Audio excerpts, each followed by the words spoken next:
Welcome, everybody, especially our fantastic YouTube viewers for whom none of the previous 20 minutes ever actually happened, to Casters and Castles. I'm Tormented by Gnomes. I'll be your Dungeon Master this evening. Joining me are Brenna and Sideshow for a very special sort of interlude episode between Arc 3 and Arc 4.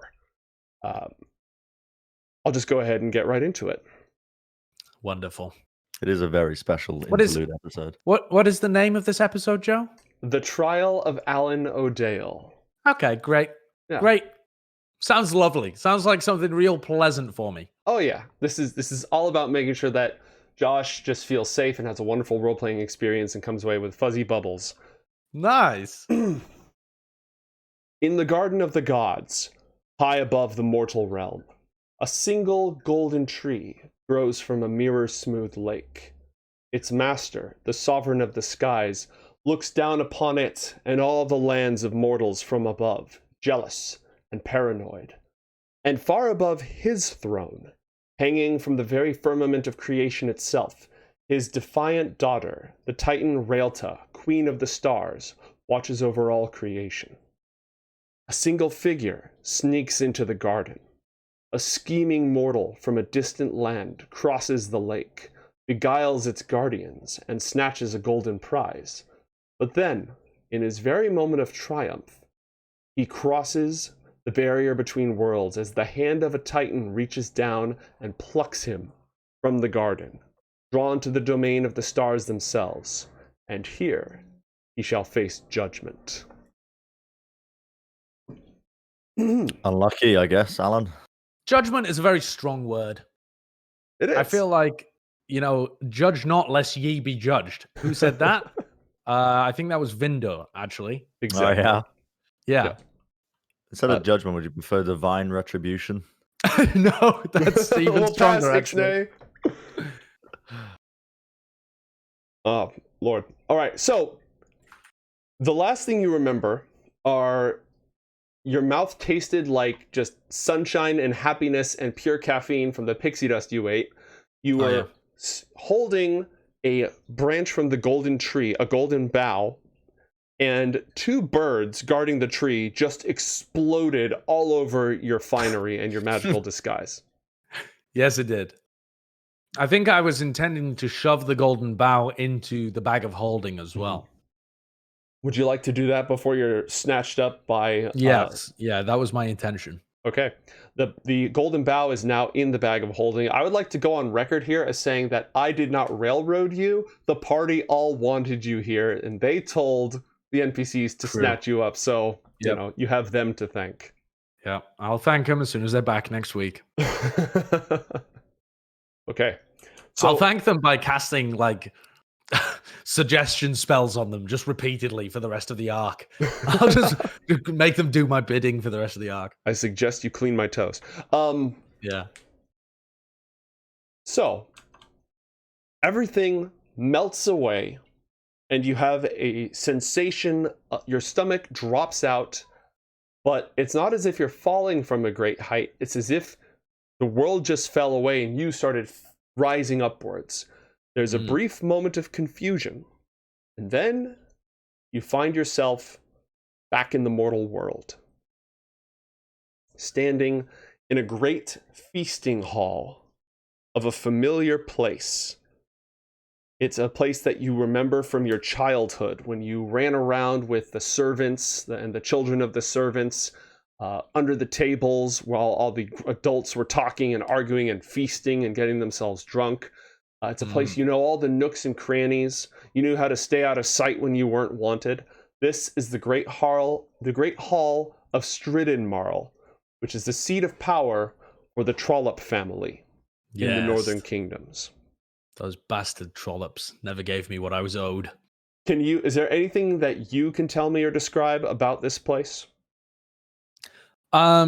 It's there's a palpable difference between the happy-go-lucky kind of running around servant class and the very stiff, formal upper class that are there as well. They don't like to mingle. They think too highly of themselves, but Allan O'Dale believes them to be fools. All right. Well, they seem especially stiff today. This is a great feast. All of the Trollop families, Baron Trollop, the Baroness Trollop, the Trollops from the next town over, every single relative has been brought in, and all the highfalutin people of the town and all the people who they're trying to, rub elbows with and clout farm their way to the top off of, they're all gathered at this table as well. It's a huge feast. And every single one of them sitting at the table is completely still and just... As in unnaturally still? Yes. Okay. They appear to be stuffed with straw. Oh. Their eyes are just buttons or cheap stones or coals or something, and they're all just huge, wide smiles. Okay. There are some other familiar faces gathered amongst them as well. Eren Vol is sitting there with his straw-stuffed arm wrestling with Thoras, who's bulging and just overstuffed and a little bit disheveled as if they didn't quite get the head right. And Alika is sitting on a stool so that she can watch the two of them, and she's standing there just... Sounds like an awful fever dream. It really does.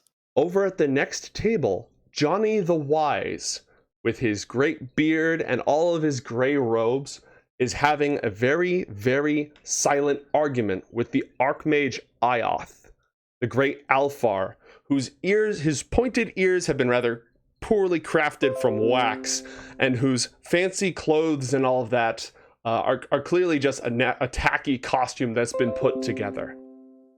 You see Allan O'Dale sitting at the table, bright-eyed. I see Allan O'Dale. Yes, sat at the table, bright-eyed and cheerful. Clearly, the same Allan O'Dale who was in the swamp, the morass, who wanted nothing more than to help all of his friends. He's sitting there and he's strumming on his lyre, except just sort of frozen there.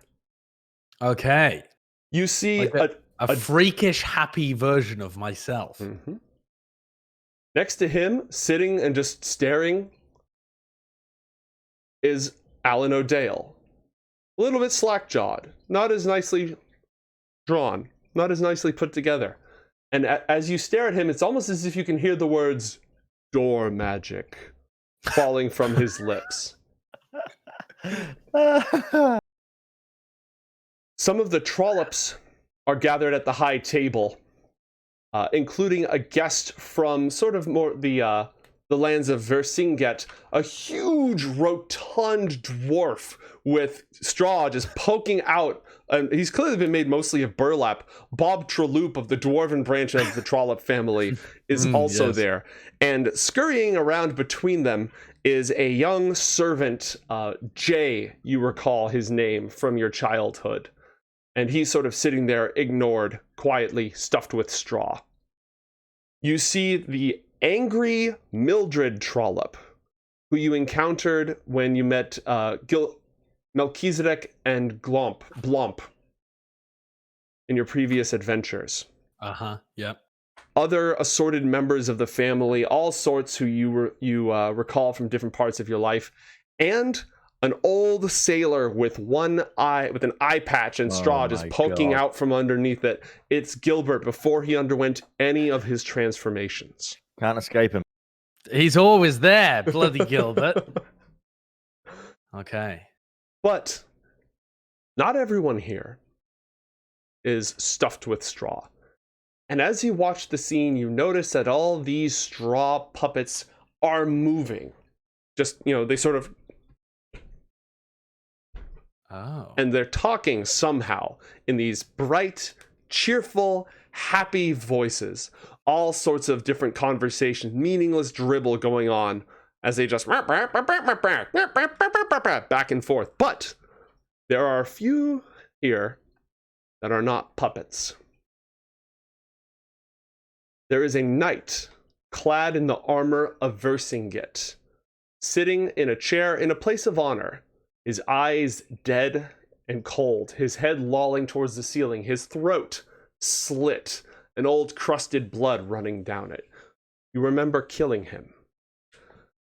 There's a scout in the woods who was supposed to escape. Right next to him, flesh and blood, dead and unmoving. Every person you have ever killed, every throat you've ever slit, their corpses are here, gathered at this feast, and nobody notices. Whoa. Oh boy. They are, Okay. as you sit there watching, servants, also stuffed with straw, cheerfully come out bearing the next great dish in the feast. Hemlock salad with an arsenic crumble. They begin passing it around. What do you do? Where am I? Am I sat at a table? Yes, you are sat at the table with the rest of the quest for the Book of Dawn, who are all including several versions of yourself, all of whom are just cheerfully engaged in very, very unearthly conversation. The first thing I would do, I think, is just look around me and try and wave my hand in front of their faces and to see if they even know that I'm there. Particularly to the other versions of myself. Yeah. They do. They recognize you. Bren, for the purposes of this adventure, you are authorized to play any character. Take on any character. I have some specific things I'm going to need you to do. But all these straw versions, all these straw characters, you are free to step in and out of any of them as you will. They don't just speak nonsense. They are capable of conversation. But they're all having a bright, wonderful, cheery time. Oh, Allan, what are you doing there, mate? Who is this? It's Eren Vol, right? Eren. Oh, it's Eren. Hey, listen. Hey, get a drink down your neck. Hey, enjoy yourself. Lean back a little bit. It's a party. Why do you look like this? He's got a tankard full of poison, by the way. I'm going to prod Eren. What are you drinking? Well, nothing but the finest mead, of course. I'm going to take a swig. Great. Allan. Yes. As he takes the swig, you feel your own body. You feel it coursing through your veins. Shit. You take 2 points of poison damage. Oh, bollocks. Okay. Right. Well, that changes things. I was previously perfectly content with them all eating hemlock salad and that kind of shit, but I'm gonna bat the mead out of his hand. Eren, don't drink that. It's piss water. Oh, what the bloody hell are you doing? That's good mead you just wasted on the floor there. I'm gonna get up from my seat and go over to the other straw versions of myself and make sure that they don't have any wine either. I'm gonna tip that out, and then I'm going to make a beeline for the people who are handing out the salad and knock their plates onto the floor too. I don't really care that I'm causing a scene because I'm aware that this is some kind of fever dream. I mean, the people are made of straw. It's weird as shit, but I know that there's physical harm coming to me, or at least I feel worse when things happen. Okay. Bren, I would like you to play the part of Baron Trollop himself, who's extremely irritated that Allan is being so disruptive. Allan O'Dale! What in the Lord's name in the Seven Divines are you doing? Wait, are there 7 divines? I can't quite remember. Anyway, what in the Lord's name are you doing to this lovely feast? We've gathered around all these important people, and you're acting like a donkey in a china shop. I'm going to kind of ignore him, but make my way over to Jay, just pouring out people's wine as I go. Okay. I'm not convinced these are real people that can harm me other than their own harm to themselves. Boy, stop what you're doing right now! I'm just going to keep ignoring him and making my way over to Jay. A servant runs up beside the great Baron Trollop and offers him, "Terribly sorry, Your Grace. Here's an additional plate. Here's an additional mug. Here's one for the missus." I slap it out of his hand and I kind of prod the Baron in the face. What the hell are you? Crunch, crunch. I will not stand for this. Yeah, yes, well. Servants! Stop my nephew, son? Yes, nephew, I believe, actually. I can't exactly remember. I think it's nephew. Take No, my no, nephew. No, it's son actually. It's take my son away. There's an Wait, important point here. Is he your father? No, I believe not. his wife is your mother. I don't His believe wife he's is your my father. mother. No, he would be incredibly what's the word? Unwilling to ever claim that I'm anything other than just a little shithead that wandered in. So yeah, Take the boy away. He's gonna start beckoning to the straw servants to. All right, a bunch of crunch, crunch, crunch. They start hustling over to get you. I'm gonna pick up Jay, who I believe is just a small child, right? Jay Trollop. I'm gonna pick him up and or tell him to get on my back or something, and I'm just gonna try and dance around away from the straw people who are going for me. I'm gonna just prod them away and shit. I'm just trying to minimize harm to myself. Okay. So I'm gonna have Josh. I'm gonna have you roll an acrobatics check, and I'm gonna have Bren roll a unmodified D20 with we'll say it's got a +4 for athletics to try to apprehend you. I rolled a 21 for acrobatics. All right. I'm also not one. Holy shit. Oh Lord. Okay. I'll leave it to the two of you to decide what happens while I spin up that act of God that we got earlier. I'm going to be dancing on the tables away from people, just kicking mugs of wine out of their hand as I dance away and try and stay away. It's like a scene in a live-action Disney film when they break out into song, where Allan O'Dale is picking up the child and he has him on his back. And just imagine them singing a lovely tune and Allan O'Dale is taunting the straw servants as they're reaching for him on the tables like shambling zombies, but falling over one another and falling into piles of straw. Brilliant.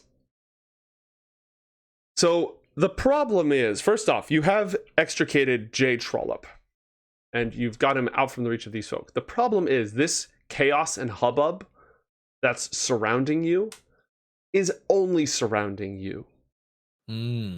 Everyone nearby is sort of caught up in it, but the moment you pass by, they just go right back to making merry and chatting with each other, holding conversations with the corpses of the people that you've killed, and laughing hilariously at the jokes that are never leaving their dead lips. That's morbid as fuck. All right. I'm gonna if I realize this, I'm gonna take Jay and I'm just gonna try and leave. I'm just gonna leave. I'm gonna abandon the other versions of myself as well. Good Allan O'Dale, I don't even recognize as being me, and dumb Allan O'Dale that's just shouting door magic. I mean, I have contempt for anybody who is me but no intelligence. So the only person I care about is Jay, who is the young version of me who endured a lot of trauma in his youth, and I almost feel like even though I am who I am, I would like to protect the younger me from ever actually becoming me in the first place, if that makes sense. Yeah, you've already gone through that. Maybe he doesn't exactly. have to. I don't want him to. It would be nice to have a version of me that was normal. I don't want to be that version, but it would be nice for that version to exist. All right. Roll 1d20 for the act of God. Oh, fucking lordy. 16.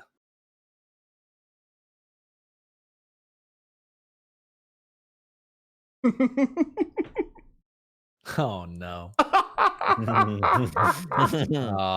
Which god That's is that? not a good sign. If the DM giggles, it's always bad. It's always bad. This actually probably might be the worst choice. Yes. Okay. This was the worst choice. Rolling a 16 was the worst choice. Under normal circumstances, no. Like, just in the grand scheme of things, probably not. Somehow, you can't hear it, because all you can hear are the terrible, awful music, by the way. Whoever's playing this music is just a complete fraud. Never went to the Bardic College. It's probably Doa's character, isn't it? Just Bendis Rambletoon over there, straw Bendis Rambletoon. Doing the cantina.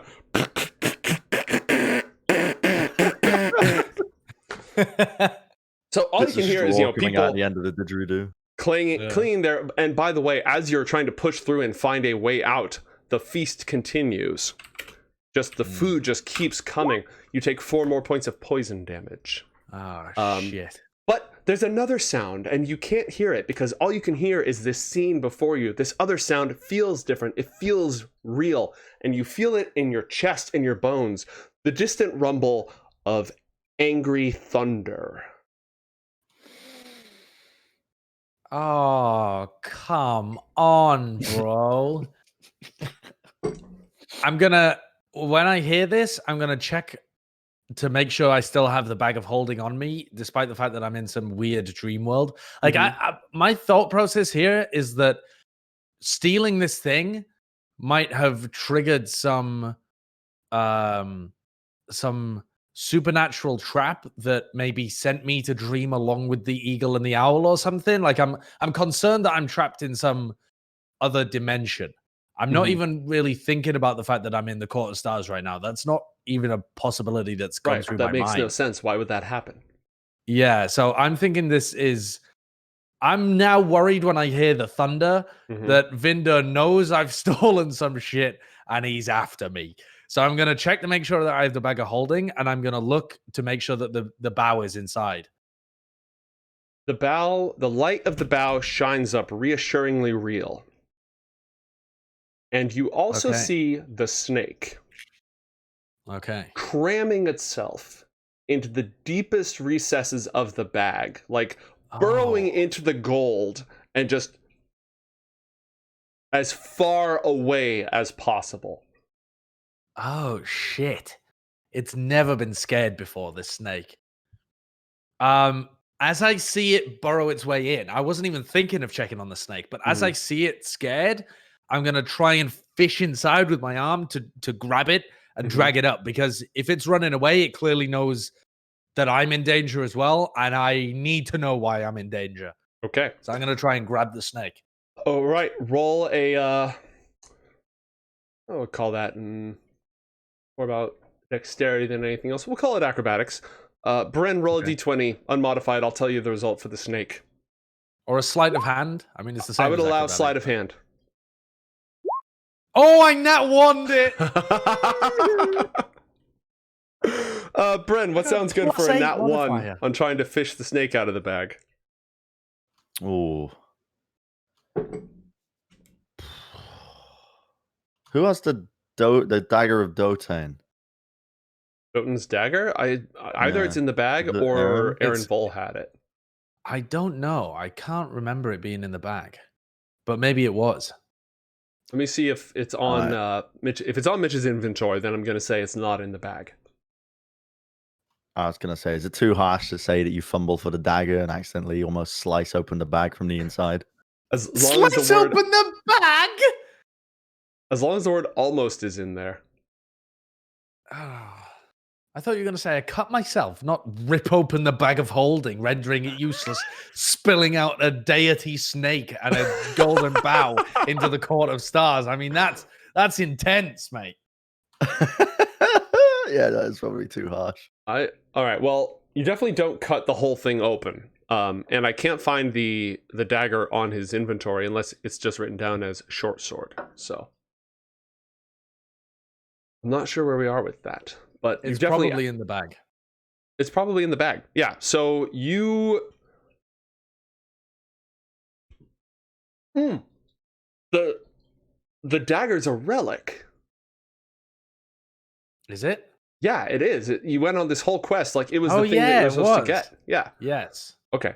So you accidentally cut yourself on Dotan's dagger, which is more of a, huge ass short sword than anything else. You take 5 points of damage. Okay. Roll an Arcana check.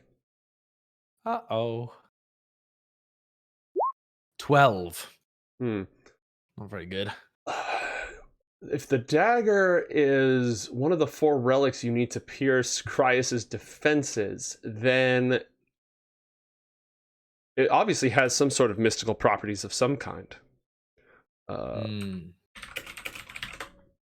And it probably relates to the 4 magical defenses that Artelane the Archmage warned you about when your quest began. True. which he had seen in his divinations and visions, but didn't have a whole lot more information about, which I am looking up in the very first adventure that we wrote for this. Wasn't it illusions? It was a veil that hides the city's wonder, a sword, an eye, a mirror that turns flesh to glass. These are the things that I wrote think down, but I the can't remember dagger what they was were. meant to cut through illusions. That is correct. Yeah.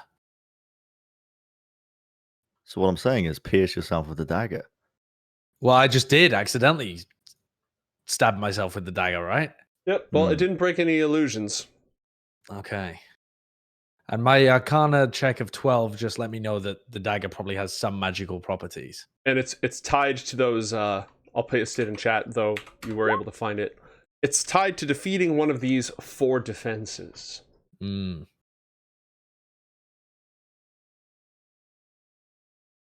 Okay. I assume that I failed to grab the snake. Very much so. Yes, you got a natural 1. Okay. I'm just gonna kind of shove my face in the opening of the bag and shout, "Snake! No, why are you hiding? Where are you going?" All right. At that very moment, Alika comes up, incredibly excited to see you, and is very excited to have you sit down and enjoy the next course. Bren, if you could take it from here. Oh, Alan! What? I do love your hall. My hall or my hole? Yes, your hall. Okay, it sounds like you're saying hole, and that would be very different. What you're saying, Olika, that wouldn't be appropriate. Let's enjoy the next course. Olika, I have a special task for you. You've always been so good at the task that we've had. Yes. You're so good at that, aren't you? I have a secret mission for you, Olika. Okay. You willing? Right. Olika's ready. All of this food is poisoned. It's a plot. It's a plot to kill us all. You must make sure nobody eats or drinks here. No, it's not, Alika. It's not. That's it ridiculous. It is, Olika. That's ridiculous. What? It is. But why would it be poisoned? I saw you prepping it in the kitchens. Somebody infiltrated and they poisoned all of it. Alan, is this one of your jokes again? This is not a funny joke, Olika. That she's going to take a spoonful of. I'm going to slap it out of hand. I'm going to slap it out of hand. She's going to shove her face in the arsenic salad. I'm going to punch her in the face if she tries that. I'm going to do whatever I can to make sure she does not eat this arsenic salad. Okay, the two of you roll for initiative.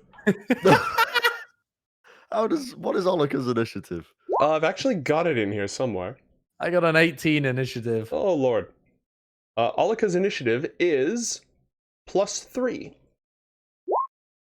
Oh. Okay.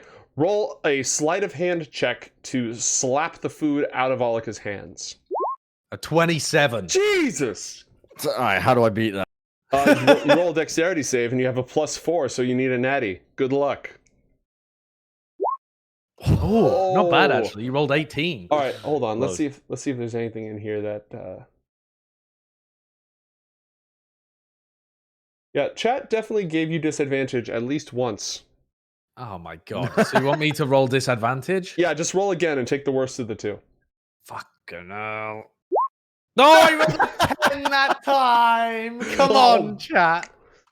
The next course, like as she just stuffs her face with hemlock salad with a delightful arsenic crumble, they bring out on huge, they've got the classic, it's 2 servants, and they've got the pig held up on a bier, but the pig is rotten and putrid, and it's had its mouth stuffed with poisonous mushrooms from the forest. And everyone's just like, hey! They're excited to see it. You take... Okay.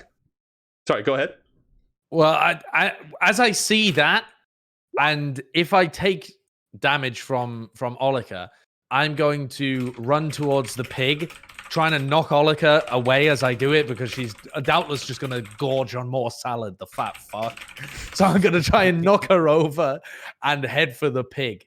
And I'm just going to try and just throw this pig on the floor, stamp on it, smush it, disrupt the servants, whatever the hell I can do to make sure nobody enjoys this pig. Okay, you are covered. Like this pig, when you touch it, it pops.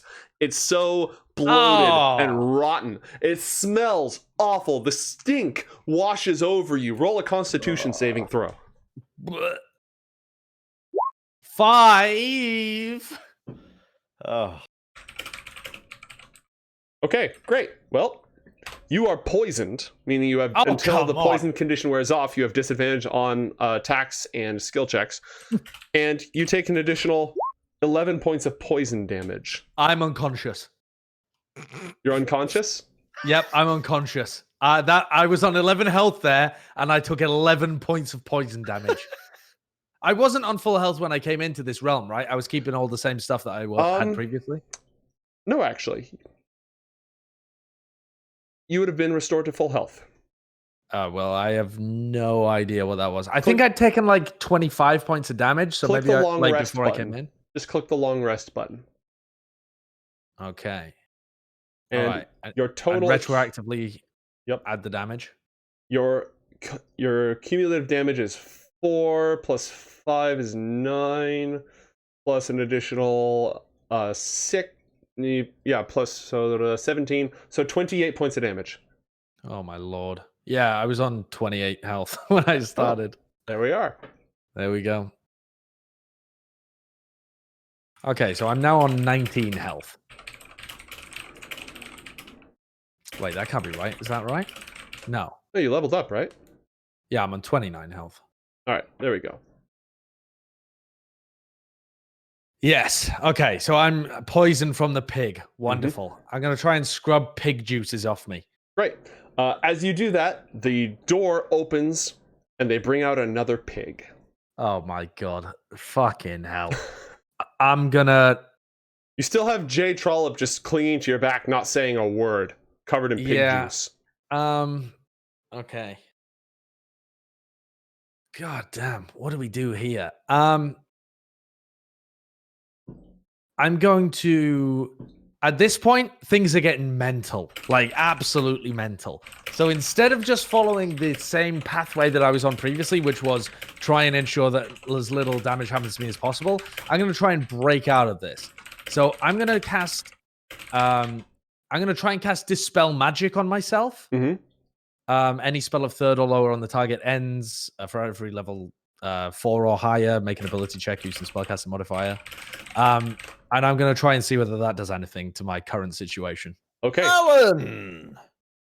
I'm just ignoring everybody right now. Do you remember me? I must introduce you to our newest guest of honor. His name... what was your name again, sir? And he's going to look over at the knight who is dead with the crusted blood going down his chest. Oh, that's right. Gallagher Pressferin. Yes, yes. Allan, you must meet this gentleman. He's got so many stories to tell. It does he not? Roll that Dispel Magic check. And then... how do I do this? Make an ability check using your spellcasting ability. The DC Charisma. equals 10 plus the spell's level. So just roll a flat charisma check. Okay.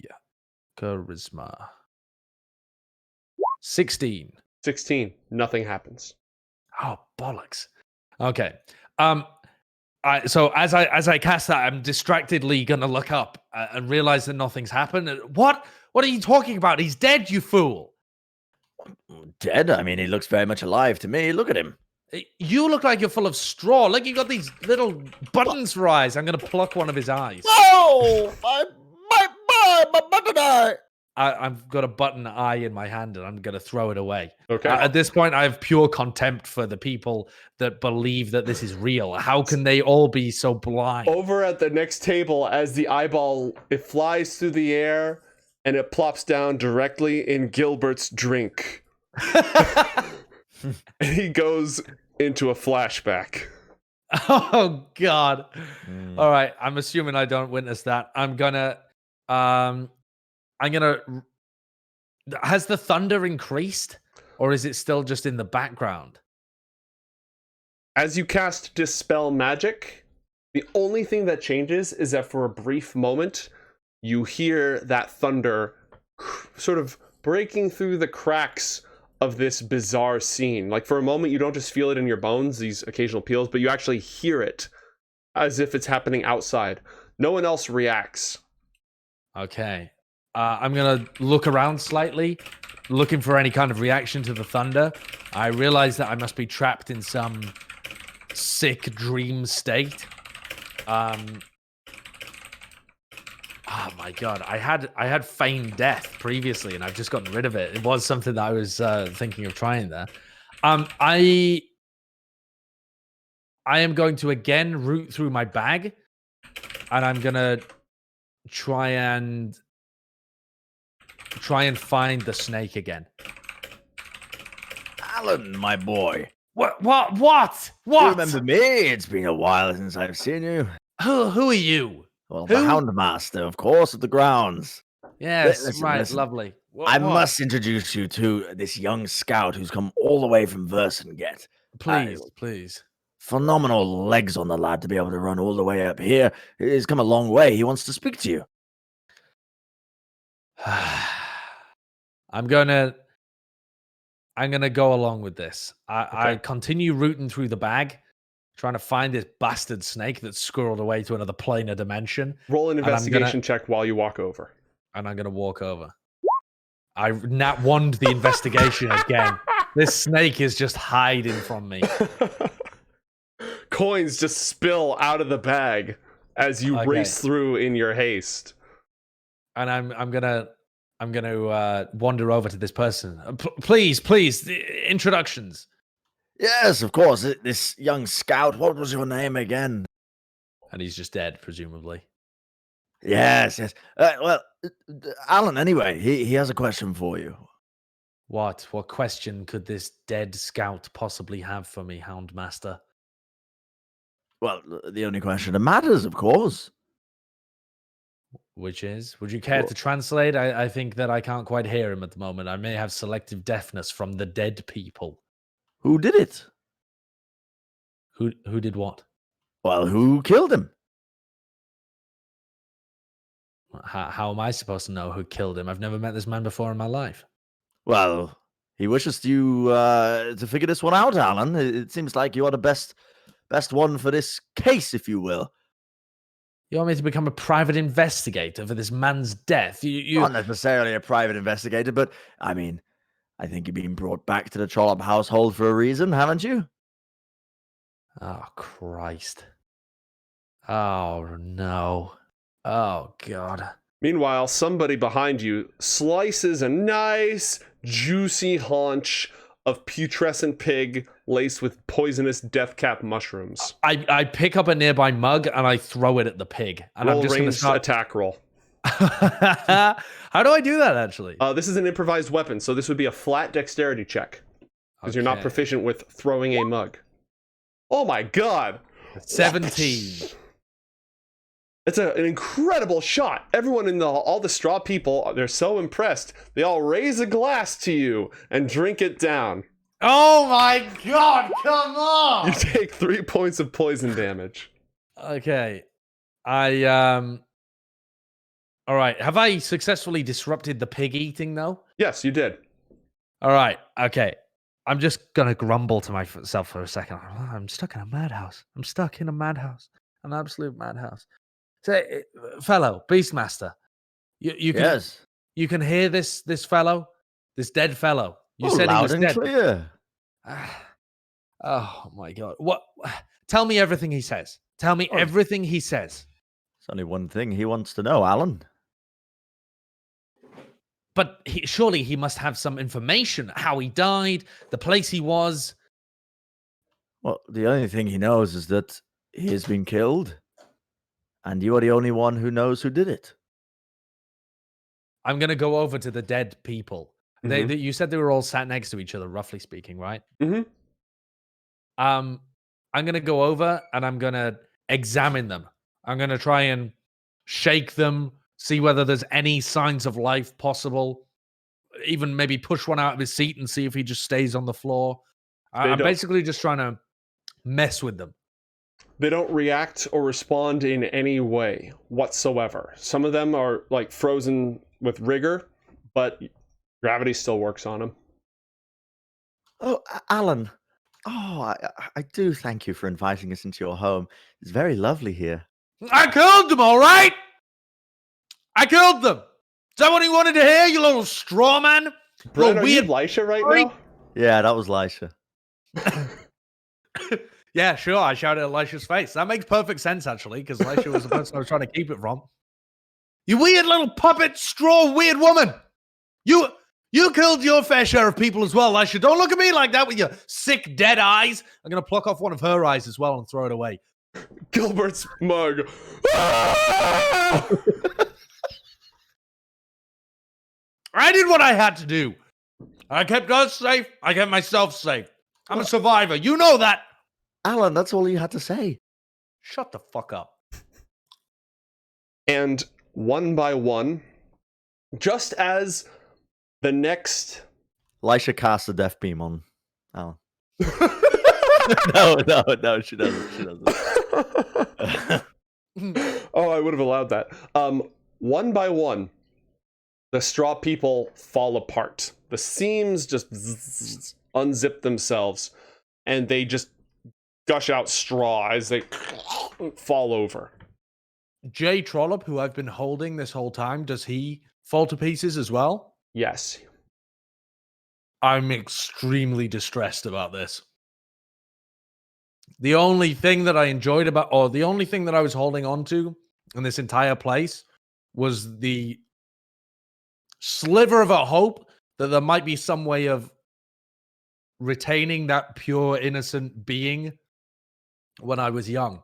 To have that fall to pieces in my arms is more distressing, actually, than admitting that I killed people, because I admitted it, but nobody really heard, so who gives a fuck? But the fact that Jay's fallen to pieces is as he traumatic. Disintegrates and sort of slides down your back, you feel a little straw hand reach out and grab yours and squeeze it for just a moment, and then it falls apart.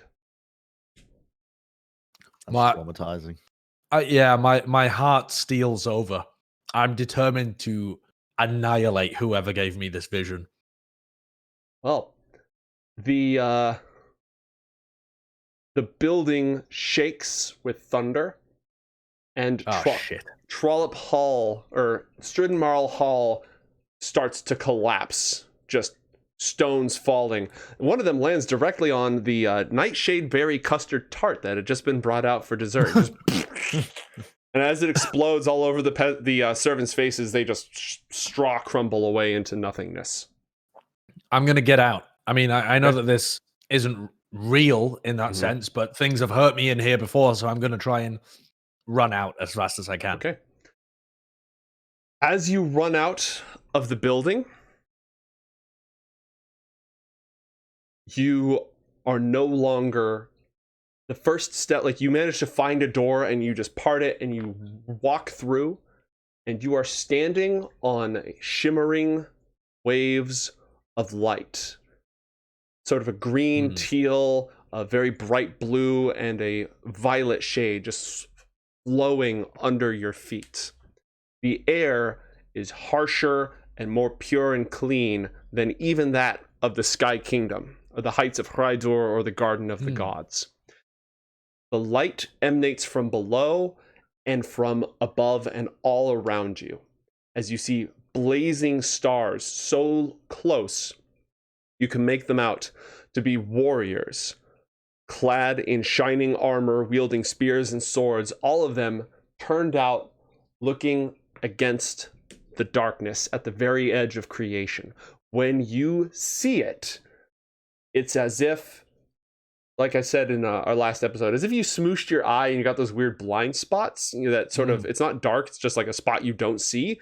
That's what's up there, that's what's out there, and it's very disturbing to look at. Striddenmarl Hall is completely gone.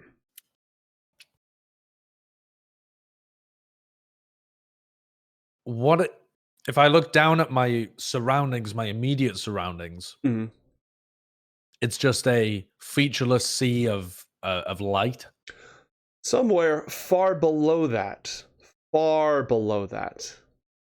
you can see the clouds passing each other. You can see the Sky Kingdom way below you. I now have some idea that I've been summoned to the Court of Stars, but that does not stop my anger whatsoever. I've got like a cold anger in my bones that whoever summoned me here has fucked up. And that doesn't mean that I'm going to go ham on them immediately, but I am Mhm. going to contribute to their downfall. I Okay. will see them punished for this. You see, Oh, do I hear thunder still? yes, below you, a decent distance away, but below you is Terra Nimbus. And you're looking at it from above now, so you can look down and see the garden with this one pinpoint of golden light at its very heart.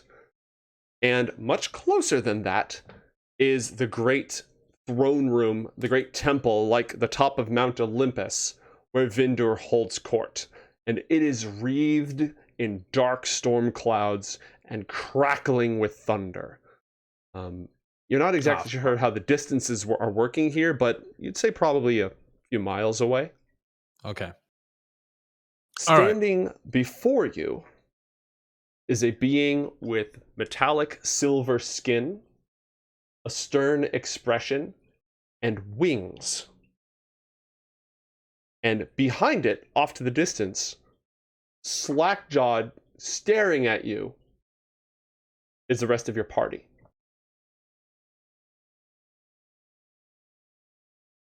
I'm going to kneel in front of this being with wings and lower my head to hide the anger in my eyes. Roll a deception check.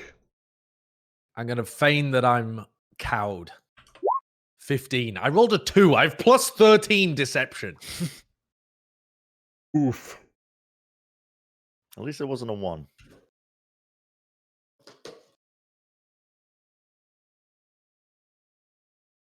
Do you still have lucky rolls? I think that's a good point, actually. I forgot about that. I think I used 2 of them. I think I may have 1 left. You might have 1 left. I think you have 1 left. But I wouldn't use it for this anyway. Well, I'm going to roll insight. Uh-oh. Oh, boy. Well, there you go. For those of you taking score at home, that is a 26. This entity, can I show you? You may know this? I'm angry. I wonder if it's possible for me to show you this. Yeah, I bet it is.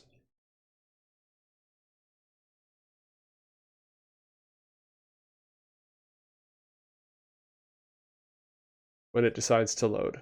There we are.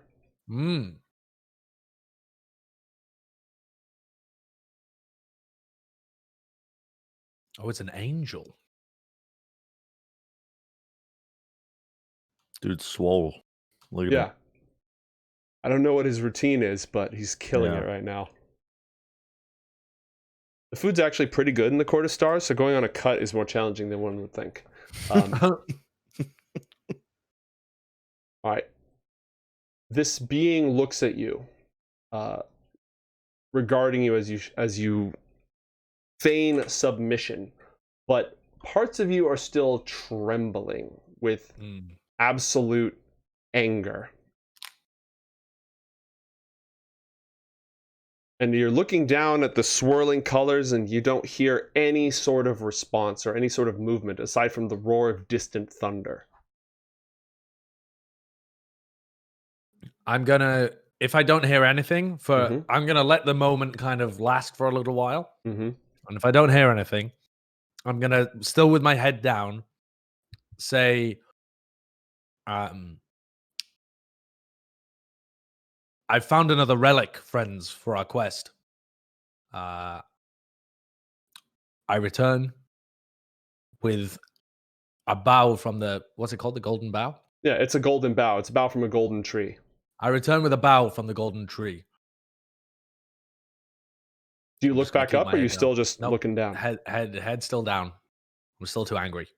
Okay. You hear a chiming, deep, stern voice emanate from the being in front of you. This is not the key to Cryas. Why did you seek it? Why did you steal this from the Garden of the Gods? As soon as he says that, my anger is replaced by confusion. Mm-hmm. I've been told that that was a key, a relic, an important relic that we needed to be able to get into Cryos. So I'm going to look up at this being. Your party is gone. Oh. And I'm going to say, I was told by someone who knows what they're talking about that this was a relic that we needed for our quest. How do you know that this golden bow is not important? This is I acted it. I'm going to follow up by saying I acted in good faith. A bold claim from one such as you. This is the key to perdition. This token is what permits mortals to walk in the lands of the dead and the damned. Why would you seek that place? I have absolutely no interest in walking among the damned. I would like for myself to stay out of that realm for as long as physically possible, believe you me. I was simply told that this was necessary for our quest. By who? By one with perhaps more knowledge than yourself, though perhaps more deceit. I'm going to say kind of under my breath to myself. Mm-hmm. By who? I don't know his name. Well, that's true. Yeah. Yeah, I'm gonna dead ass look him in the eye and just say, I don't know his name. Okay. The Celestial narrows its pupilless liquid metal eyes at you and raises a hand, and light streams out of it towards you, a faint shimmering light. What do you do? Does it appear to be over the entirety of my body or localized to a certain area? The entirety of you, sort of like, flowing out all around you. I'm not going to move, but I'm going to... What are you doing? What are you doing? Roll an Arcana check. 13. 13. This is a divination spell of some kind. A sensing, detecting spell. Oh, lordy. I am going to cast Dispel Magic. Okay. I mean, I don't know whether I can do that because it's not really a reaction, but my aim is to stop him finding out whatever he's trying to find out. Okay. The light vanishes from his hand. And he did not like that. That's considered incredibly rude in the mortal world. You can ask me anything you wish to know. Are you tainted by the touch of the infernals? Have you held congress with them? The clock is an infernal, isn't it? Yes. And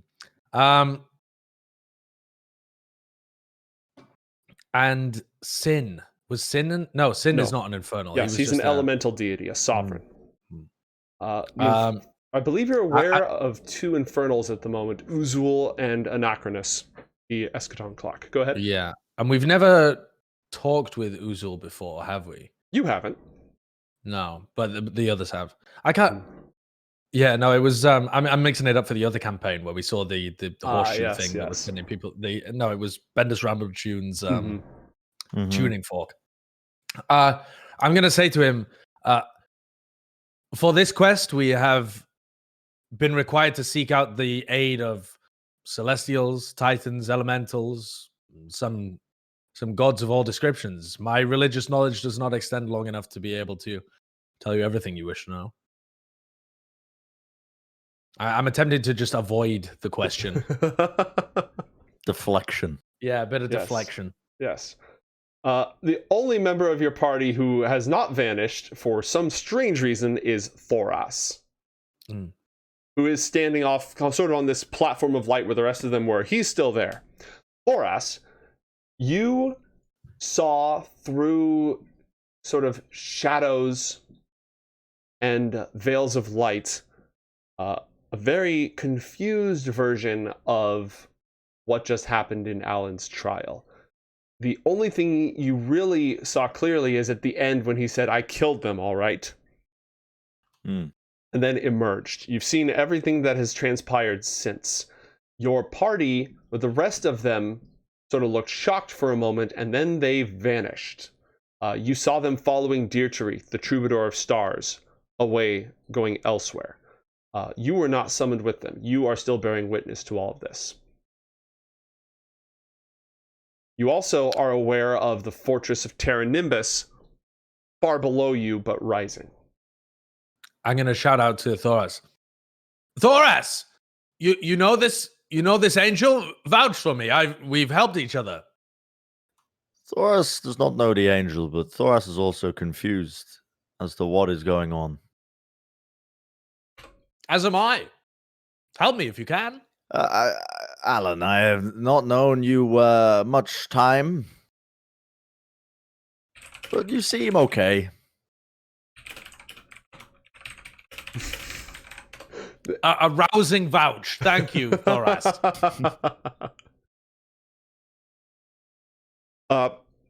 You remember when I let you borrow my car?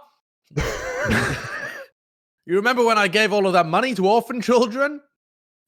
You remember when when I gave you those spare tickets that I had to that concert?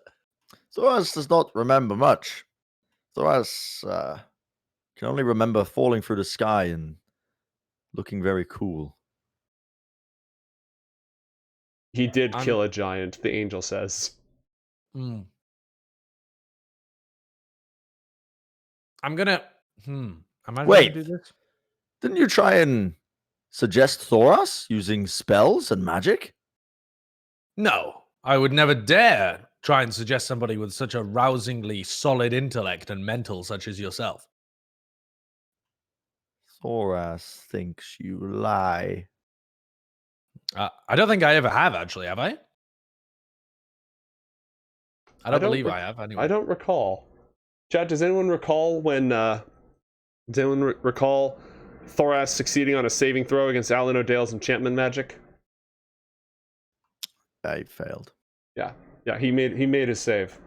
But I would have been able to tell, The right? rod, it was over the rod right after killing the swamp dragon. You probably tried to charm him into doing the dirty work to haul it out. Yeah, maybe. Yeah. That could have happened. That sounds on brand. Yeah. Thoras will say this, Angel. Thoras does not know good from evil, only actions. And sometimes actions can have a grey middle ground. But Thoras would not expect Angel to know this. Nuance! Thoras, I'm going to shout, nuance! Yes, Thoras, yes!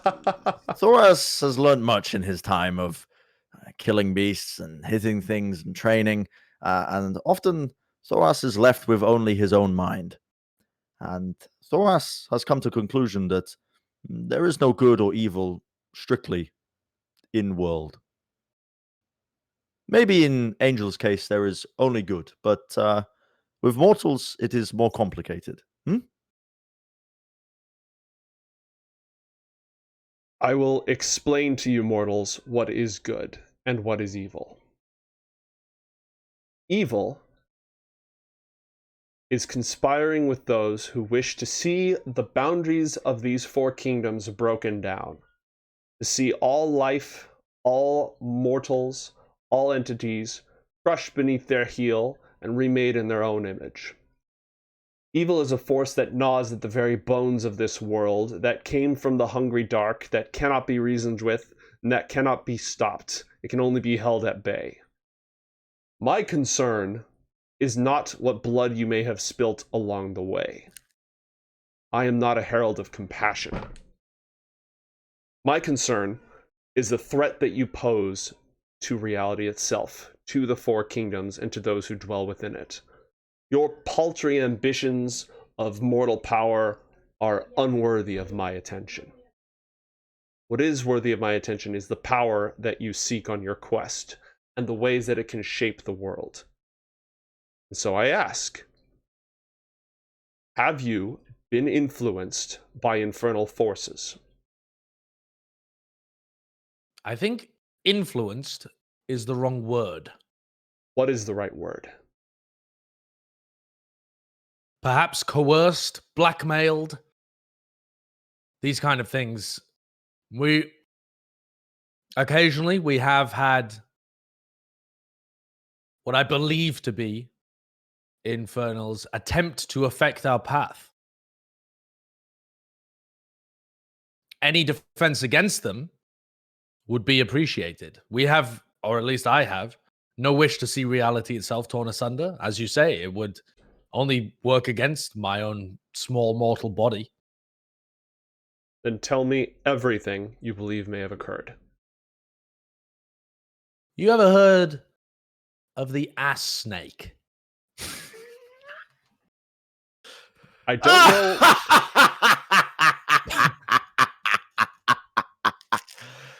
Oh, he said ass snake. I don't know what they preach where you come from, mortal, but that's not actually a problem. We don't really care. That's, whatever keeps being alive joyful, you keep being alive joyful. That's not my concern. He called himself the knower of all things. Does that ring any bells? Possibly. What else? Is that an infernal? It is a title worn by an infernal. Allan. Then I fear I am in possession of an infernal. He hangs out in my anus. Snitch.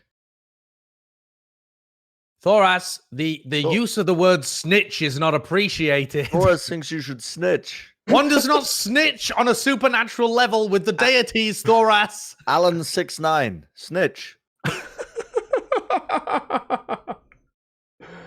Angel, may I know your name and who you work with? If I am to betray the confidence of infernals, I must be sure that I have the support of equally powerful beings. Sorry, that's some poison pig coming back up. That's understandable. You didn't try the custard, the nightshade custard? Pity. No. I'm called Omglef by your kind. And the Dungeon Master will spell that because it's inevitably about to get memed on. Okay. What would I know of Omglef? That would be a religion check. You're a bard, so you have approximate knowledge of all things. Never Only heard an 11. Never heard of him. Never heard of him. Thoras will notice. Yes. Oh my God, Thoras will know this. Nat 20 with a -1.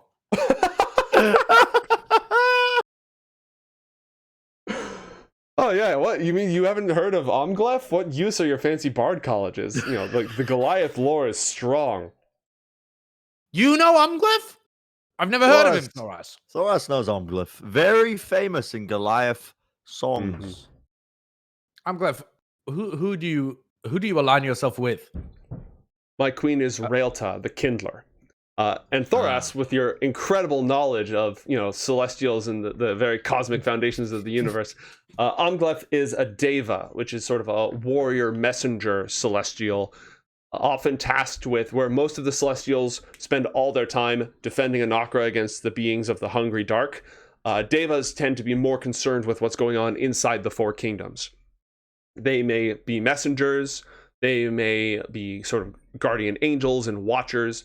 They may intervene if infernal forces are conspiring to manipulate the mortal worlds. They each have their own dedicated task. And Omglef is a guardian. He protects a specific hero or a specific champion with a great destiny at any given time. So he's a sentinel of sorts. Omglef, Allan, is said in the Goliath songs to once upon a time, Thoras does not know when, Goliath's not good at keeping time, but at some point, Omglef is said to have come down to the plains where my tribe used to frequent and roam and delivered a message warning us of the orc tribes being influenced by the Rust Warbringer. What mundane work, Omglef? Omglef is not one to trifle with for us. Thoras? Wait, that's me. Allan, Note to self. Very well. If you think that's mundane, you wouldn't believe my current assignment. And I suppose it was you that brought me here and made me endure that inanity with the straw men. No.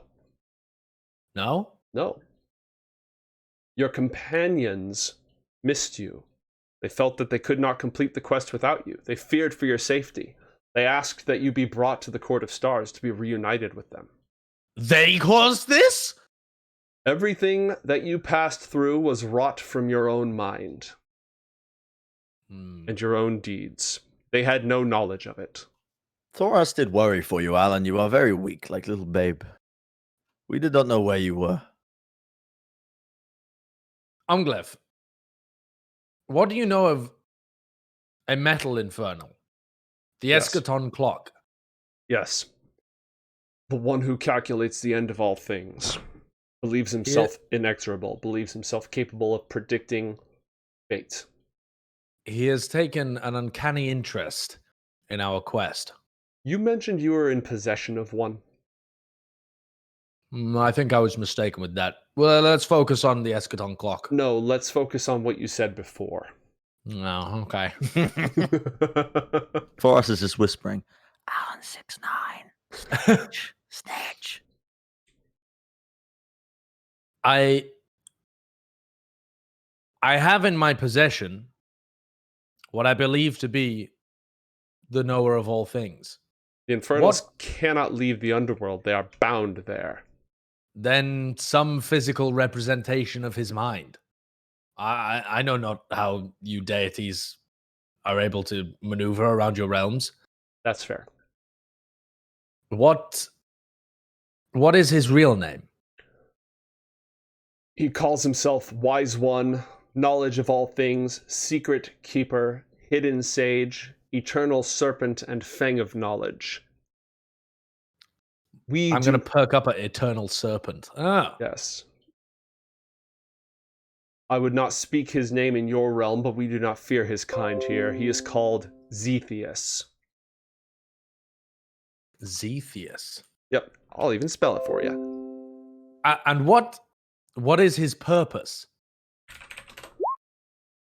Well, I think... let me see if I can turn that noise off here, chat. Something just keeps popping up. There we go. Purpose is a strong word for the Infernals. They came here seeking to dominate and colonize the Dawn. Zethius posits itself the rightful owner of all knowledge, collecting information, hoarding secrets, and destroying it so that no one else can be privy to that knowledge.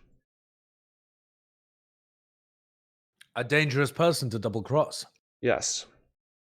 Perhaps more dangerous to keep confidence with. I swear to you that I did not know he was an infernal. Nor did I know his name, nor really anything about him. I believe that. He does like to keep things to himself.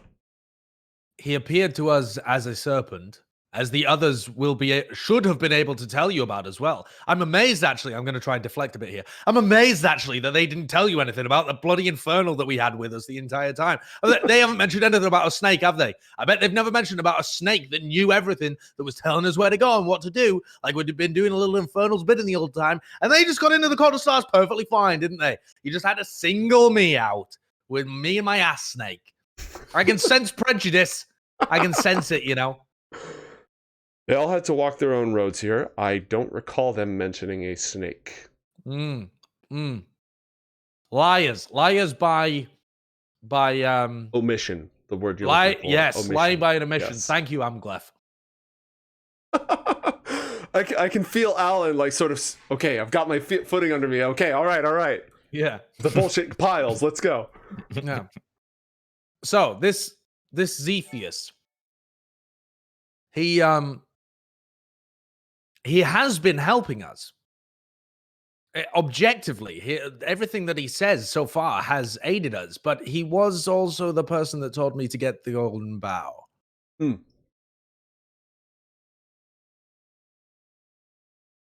No doubt to advance his own designs. What did he tell you he wanted? He wanted access to the Book of Dawn. This is exactly the sort of infernal meddling I was concerned about.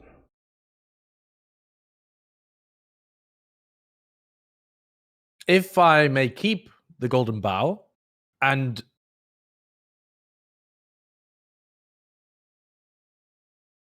oh, great Omglef. I'm going to start again. Oh, great and powerful Omglef.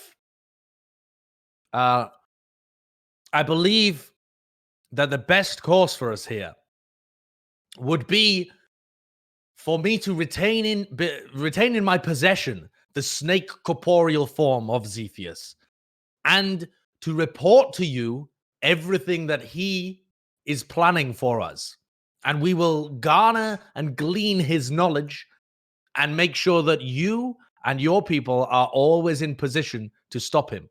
What use if we banish the snake? You will know nothing of the knower of all things. And he, as you've said, has fingers in many pies, has knowledge in all places. A spy or a person who is concealing their identity is only useful up until their identity is concealed. We can make use of him. He can be a conduit for you to learn more about the work of the Infernals. If you allow me to keep hold of him and report to you and via you the Court of Stars. You play a dangerous game, mortal.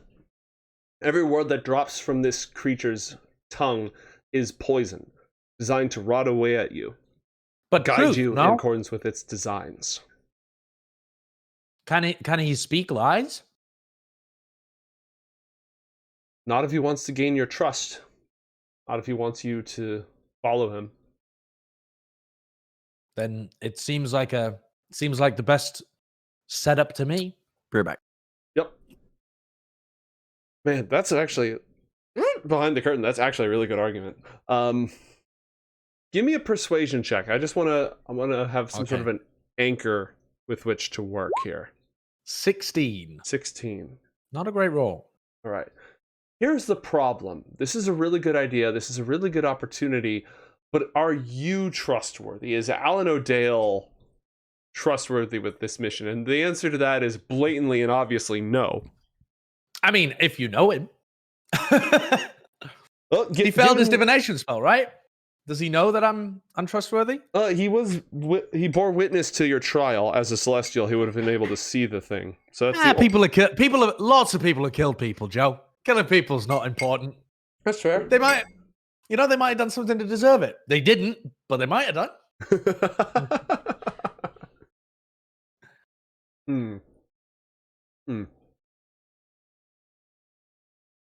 I'm gonna follow up. If he seems like he's pondering it for a moment, which it seems like in the game it is. I'm gonna follow up by saying to focus as well on the Eschaton clock. Anachronus has directly asked me to act on his behalf, and I attempted to avoid it, but he grabbed me with metallic claws and sunk into my flesh. I would be most happy to be free of that. If we could work together to be rid of the influence of the Eschaton clock and spy on Zephyus, surely the best of both worlds. Hold out your arm and don't do that thing with your magic this time.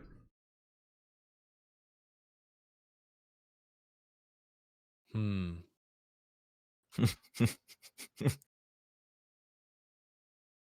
mean, nothing I've said is actually a lie. You didn't roll high enough. If you'd gotten better on your Arcana check first time around, you'd actually know the spell that he's casting.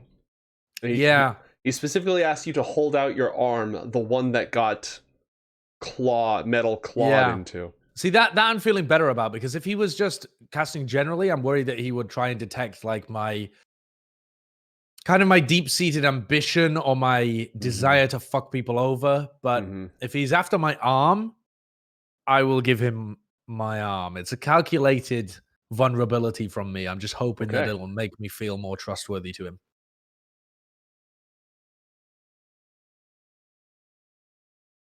All right. Shimmering, almost liquid light pours out. It flows over you. You feel your skin and your flesh tingle for a moment.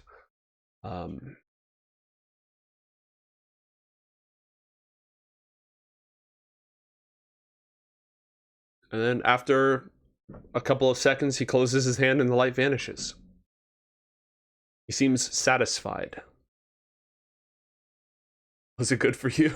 Yeah, I'm going to remain quiet and I'm just going to be looking at him. Mm-hmm. Silence is a powerful tool in negotiations. Yes. Never want to be the one to overspeak. Yes. Thoras, they're pointing at each other and talking at each other, and there's a great deal of light shining around.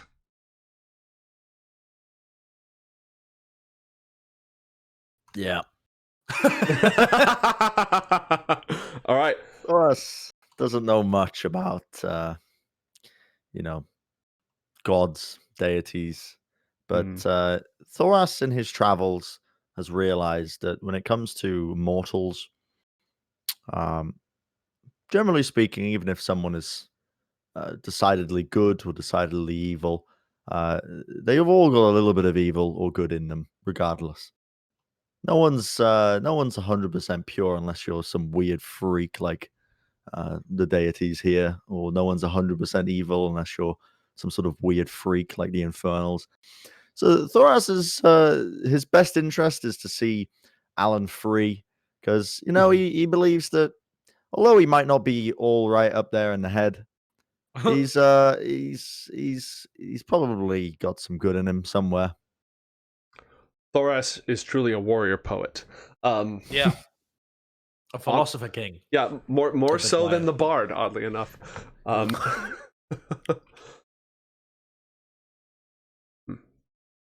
I will consult with the Queen of Stars on this matter. Perhaps she will accept your offer. There's another piece of business to attend to. One, it would seem that the Sovereign of the Skies is looking for us again, and I rather suspect he's looking for you in particular. I didn't mean to do it. You snuck your way into his garden and stole from, the tree at the heart of it. What did you mean to do? Well, it wasn't so much that I didn't mean to do it, but I thought it was much more important than it was. Ah. I wouldn't have gone through all that effort if it just let me trek around in the underworld. Well, the thing about that is, it may still come in handy. Whatever the I'm not... Whoa. This whole spying business on the Infernals, I do not intend to go man-to-man inside the underworld to spy on Uzul for you. I don't think there that are will limits. Be necessary, but one of the relics that will grant you access to Cryas and let you seek the Book of Dawn may lie in the Kingdom of Shadows. Oh, cock. And it may be helpful to have... They're scattered, you see, between the 4 kingdoms. Yes. You've got one from the mortal world. Your companion has been gifted one here in the Sky Kingdom. That leaves the fairy otherworld and the underworld. So perhaps this will come in handy regardless, but... And the Kingdom of Dream? A very different path. That the Dungeon Master had not considered, but is technically still on the table. I had some weird interactions recently with the Kingdom of Dream. Yes, let's talk about that. Come with me. Huh? Oh, shit. I said come with me. Okay, I'm going to walk with him. All right. The light flows out before you, and the little platform where Thoras is standing, it melts towards you. Imagine, you've got the Aurora Borealis, the Northern Lights. It's dense enough, and you are walking on it. That is what it looks like. And this pathway leads you... Amgalev just sort of floats along, being all winged and fancy and such. It leads you towards... Everything you've seen so far has been ethereal and otherworldly, but it does turn out that there is a physical court in the Court of Stars. It's made out of gemstones and shimmering light and all that sort of stuff, but he leads you towards towers and walls and courtyards. And as he takes you deeper, you see the sentinels posted on either side are angels, again clad in gleaming armor with spears burning like miniature suns at the top. You pass through a glade of luminescent trees, and at its heart is a fountain flowing with crystalline water. There's this big old shining dragon on one side and a huge serpent with rainbow scales on the other. As he leads you in deeper, at last you arrive in a gallery, a courtyard, where Dieterith, who you haven't met yet. Who? Yes. But this is the person that I tried to impersonate. Yes, silver hair, beautiful androgynous features, sort of shimmering light all around him. Right. Who's sitting down and having tea with Nalri. With Nalri? Yes. Oh, for crying out loud! What's she doing here? They're having a lovely discussion as you walk up. What do? You haven't entered the courtyard yet. And they're having a discussion. Yes, they're sharing a drink. Oh, what the hell do I do here? See, I'd love to disguise myself, but I'm being personally escorted by this herald that I'm trying to appear trustworthy to, right? Mm-hmm. I'm sure you can come up with a creative solution. I'm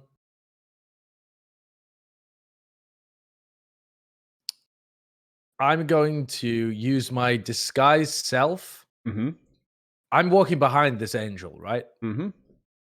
I'm going to use my hat of disguise, Okay. to disguise myself as a random person. Not somebody that any of these people have ever seen before, someone perhaps from my past, some weird looking person that I remember, and change my clothing as well. Okay. And I'm going to attempt to remain in the blind spot of the angel as we pass these two people who are talking, and then I will cast off the disguise again. Roll a stealth check. 11. My rolls today have been so poor. 11. Thoras, he adjusts his hat and changes into a complete stranger. What do you do? What? Allan? Shush, Thoras. Shush. I'm just trying out a new look. You don't want to kink shame, do you? That is not the Goliath way. Thoras does not know what these words are, but Thoras... Thoras will just keep following. Okay. All right. As the two of you approach, Dietrich takes notice, bows to Nalri, has a quick word with her, and as you're walking into the courtyard, you're walking and walking and walking, and you can feel like you're getting closer and closer, but they're not getting any closer. The scenery on either side of you is passing by, but it's almost just extending out as you go.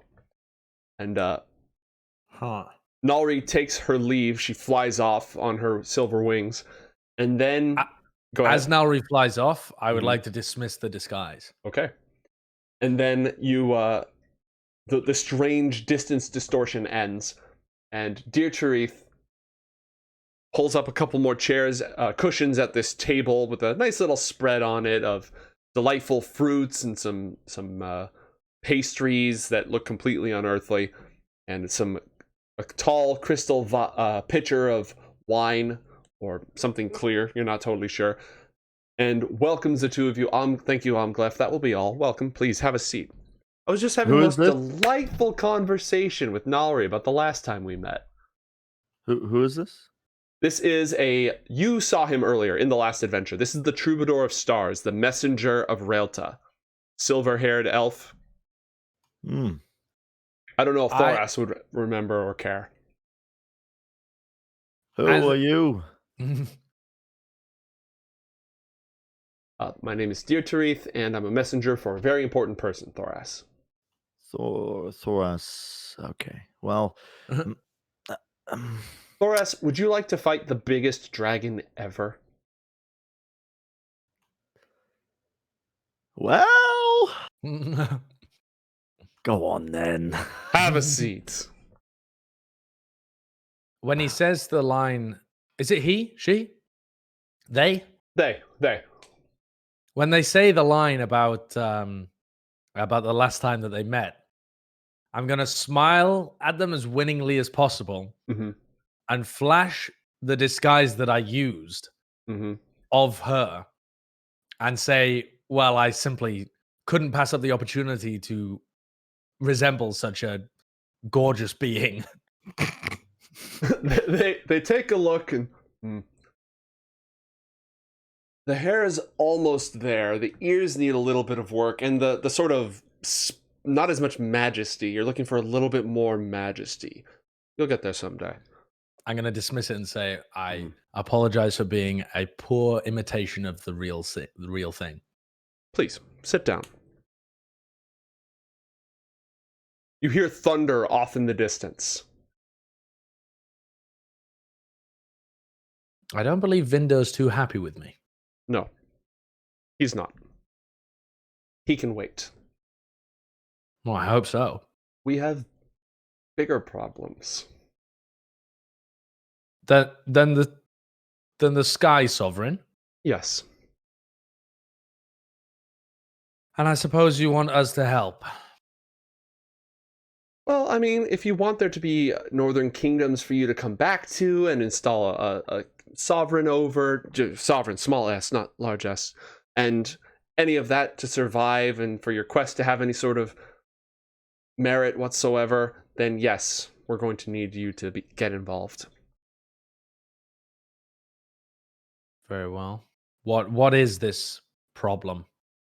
All right, so while you were robbing the Garden of the Gods, and while your friends were passing through their own hearts and minds. Sorry, I just want to pause you there for a second. Rob is a very strong word. It's a tree. They'll grow back. If anything, I'm just borrowing from something that's constantly reproducing. I don't know what they teach you in the churches down there, but we don't actually care about that. He's got plenty. This is almost a victimless crime. Oh, good. Yeah. Don't worry.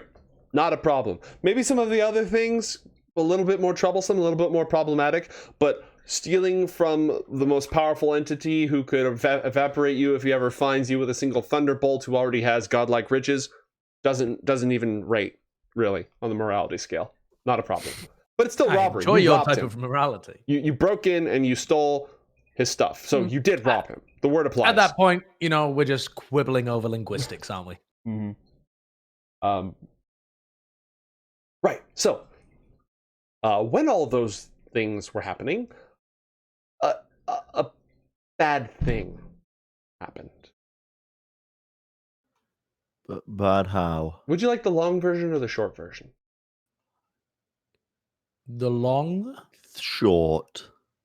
Short. Okay.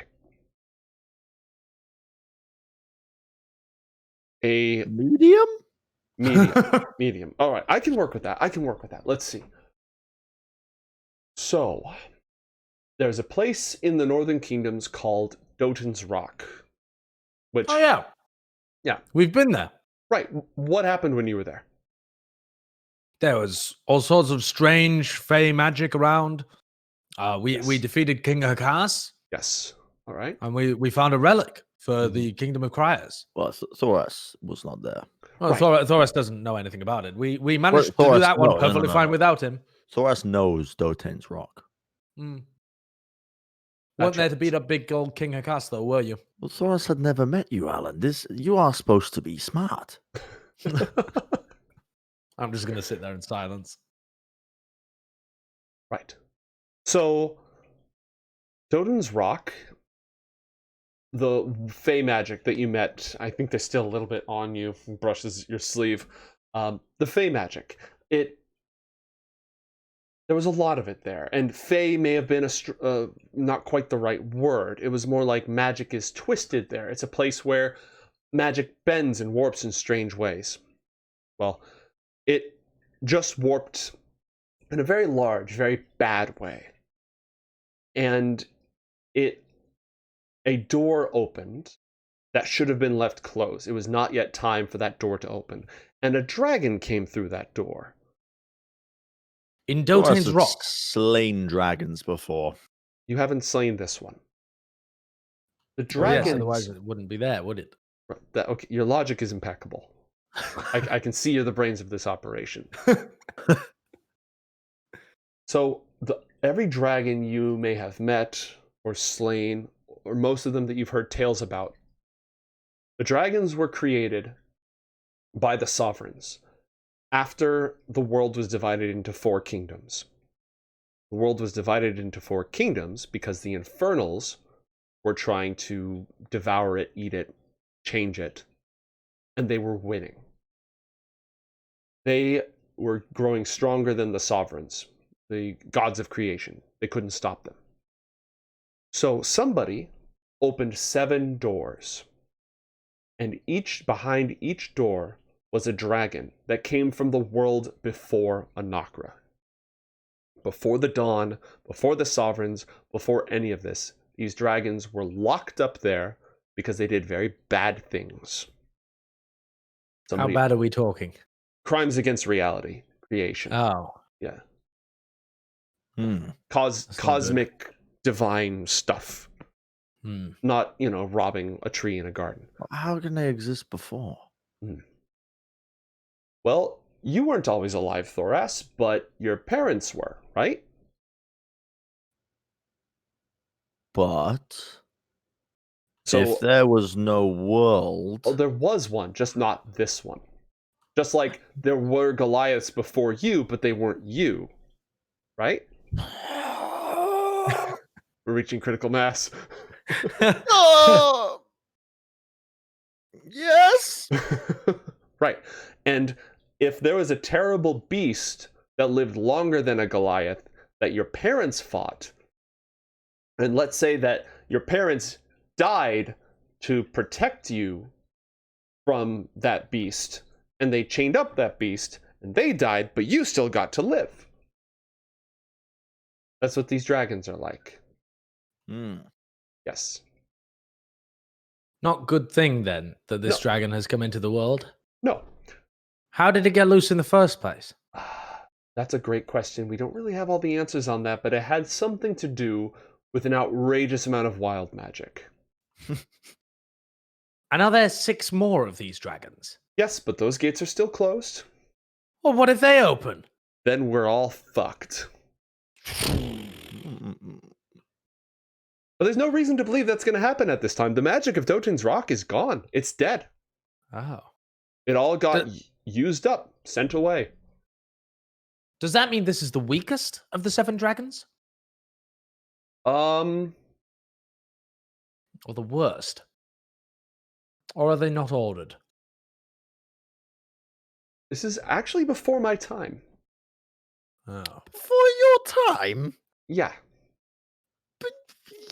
Before your time? Yes. I've never met them, and I really wasn't supposed to meet them. Thoras is sorry, but Thoras cannot believe this. Well, the Herald has not been around forever, Thoras. But Thoras comes here, and they act like they are God's gift to this plane. I mean, it is God's Herald. Thoras is quite disappointed. I think it's safe to suffer a guess that it might be the weakest of them. And this is a dragon that did what the sovereigns could not. The dragon scattered Uzul's armies and broke the ranks of the Infernals and sent them screaming and fleeing into the darkness. That's a good thing, then. The dragon is good? No, the dragon's just bigger and scarier than them. That's bad. Yes. Now you see. The dragon is bigger and scarier than all the Infernals. Well, I mean, 7 dragons were scarier than all the Infernals. Don't know if it's a 1-to-1 thing. Say no more, fam. Stop, Thoras. No, you can't just beat up a dragon this size. I thought you might be. I like you, Thoras. I'm in. Wait.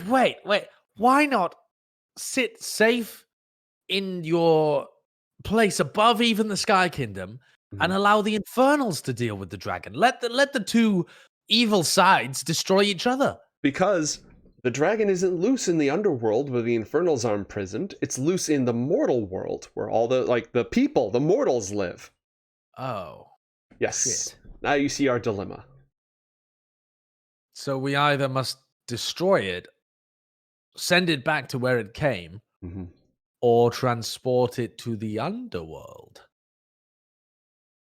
Not the worst option. You have to make sure that it's stuck. And there could be some very bad consequences of that. I mean, would you want to die knowing that your afterlife was going to be your soul being chased down and eaten or tormented by a huge scary dragon?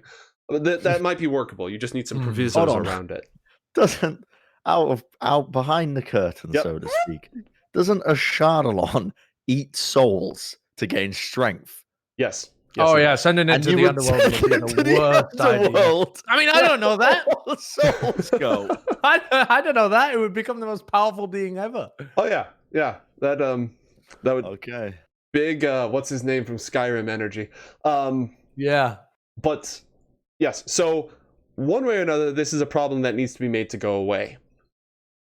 And slaying him, ambitious, but there was a reason that the dragons were put back behind that door and not just erased. There will come a time when their strength is needed again against a threat so dire that it threatens a cycle itself. That time has not come. So instead, we have a big fuck-off world-eating dragon that we would like to go back where it came from. So we must not kill it. I mean, if you do, congratulations, well done. I don't know what sort of cosmic ramifications that'll have, but, it's never been done before, so congrats. Oh, right. So we must tie it up, make a pet of it. Right. So here's the nice thing. You're already on this adventure to find a secret spell. A secret spell that's going to discover a hidden heir? Was that what this was? Originally, we now know that the book can bring things into reality. Right. Dawn magic. It can change the world. It can make things true. Within limits. So then all we need is a book. And we just write in the book, big old dragon is chained up again. And that's it. It's fixed. Right. That's what we're thinking. Now, he is strong enough that it may be necessary to beat the hell out of him as part of the process of using the book. But we should use book to make Thoras stronger than dragon. Thoras, I don't trust you in your current state. I'm not going to make you as powerful as multiple infernals. Thoras slayed more than you can imagine. I'm sure Thoras slayed many female Goliaths, but I have not seen Thoras slay many mortal beings, really. Because you are blind. He did kill a giant. We have that on record. I did kill a giant. You killed a giant? I killed a giant. I didn't see you kill a giant. I killed a rock. That was bigger than the giant. Goliaths eat rocks for breakfast. I'm very proud of both of you. Thank you, Harold.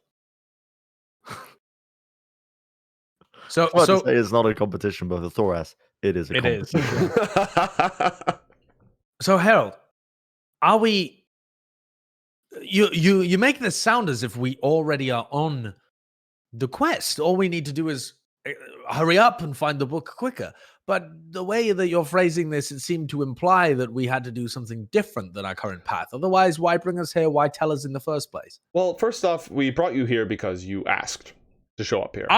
I did not ask. You were, your friends really missed you. They care about you a lot, Do they? They wouldn't have made me go through that then. Well, they didn't know. Obviously, I mean, they all had their trials, and their trials, they were difficult. Yours was challenging, right, Thoras? Yes, Thoras almost slayed Uzul. I'm going to spit whatever I had in my mouth out of my mouth. Slayed Uzul? Thoras almost slayed Uzul. Now, admittedly, Eren was there, but Thoras almost slayed him. Thoras is just a tiny bit more, and he can kill Infernals, and he just needs a little bit more than that, and Thoras will be able to kill Dragon. Thoras, it was a dream, you moron.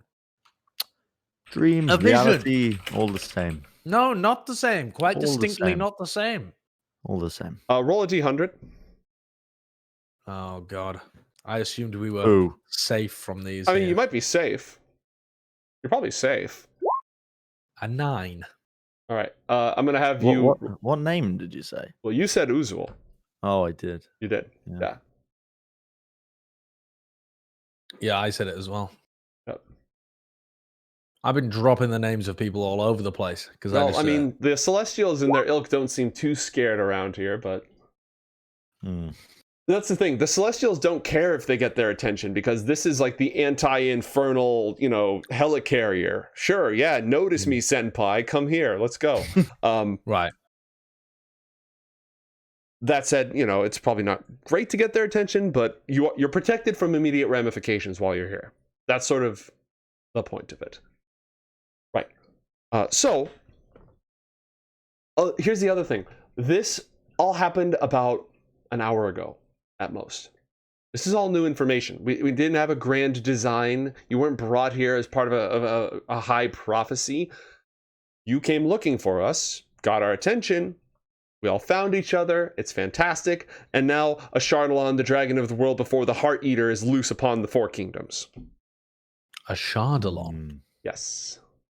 And we haven't figured out if we need to be careful about that name yet, but we should probably err on the side of caution. I see. Shardalon. Shut up!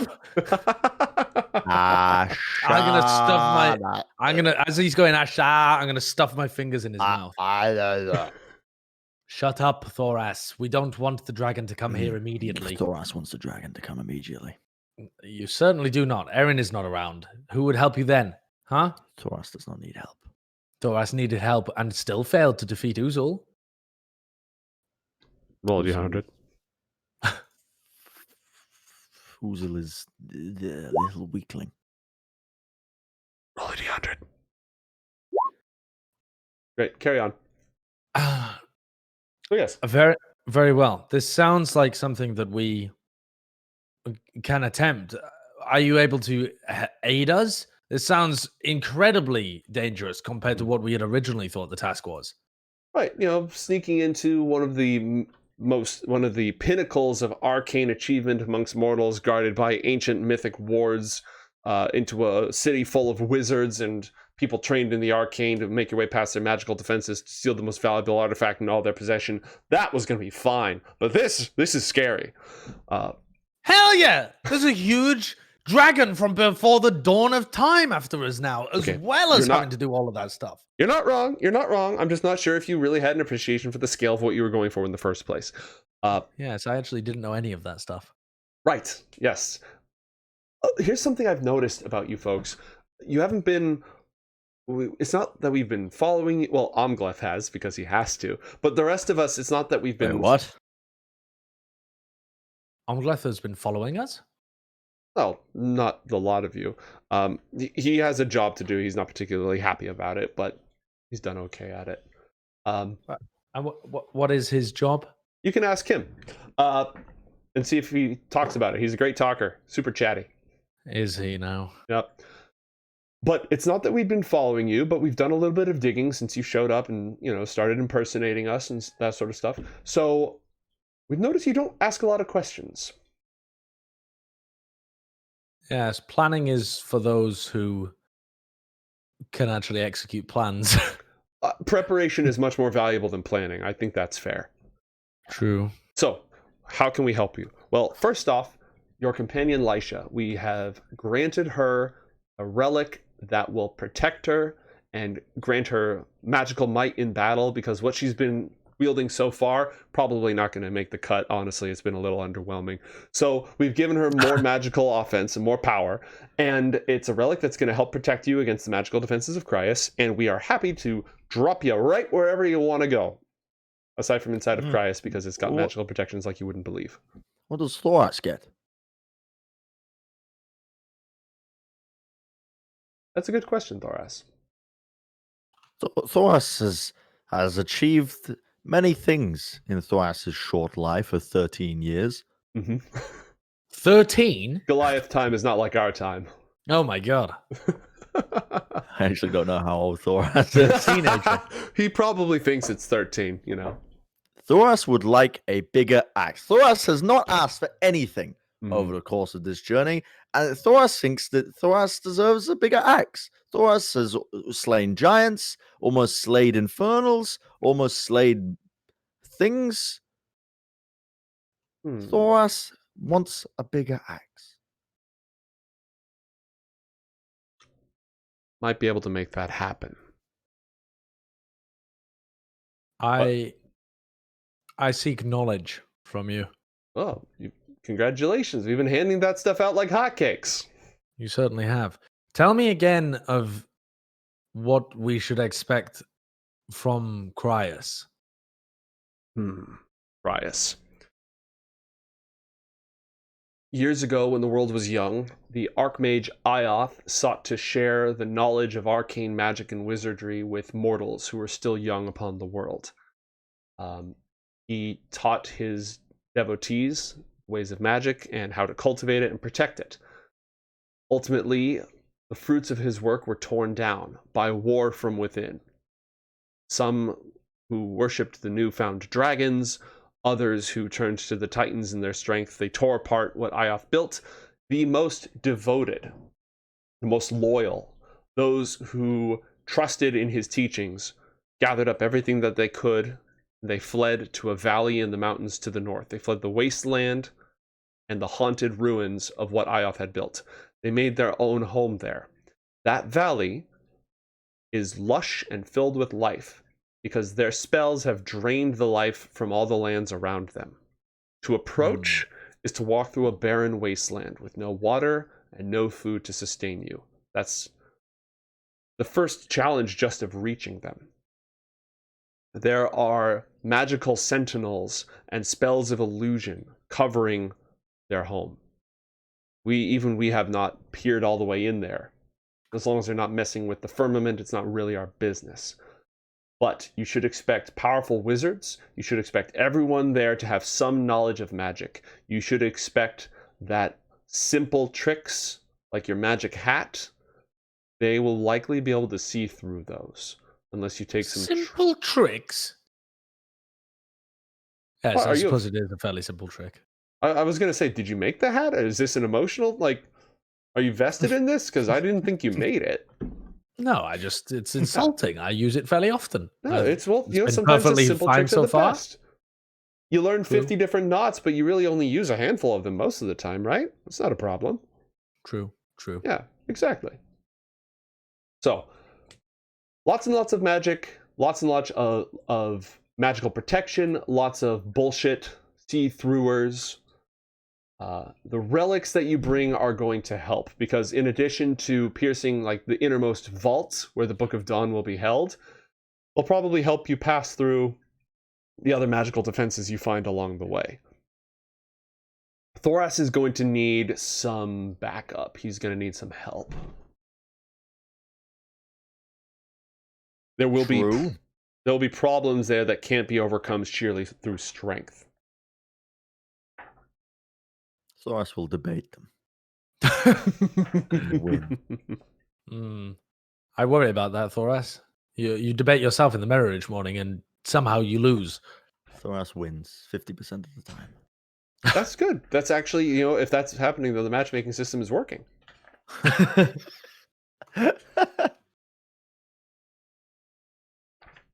Okay, Thoras.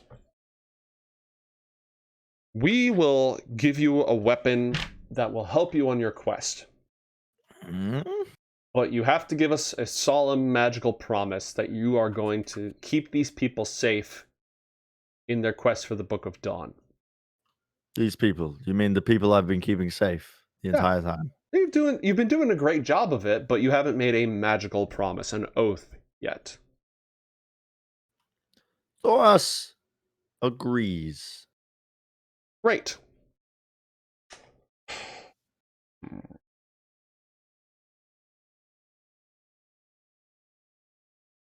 Any emotional attachment to your current weapon? Why, yes, Thoras has killed many things with it. All right. What is your current weapon? The big fucking X. It's a big axe. Oh. And you've also got the javelin spear. Yeah, which is attached to me in the form of a harness. the spear of yeeting. Yes. Yeetus deletus. Yeetus deletus.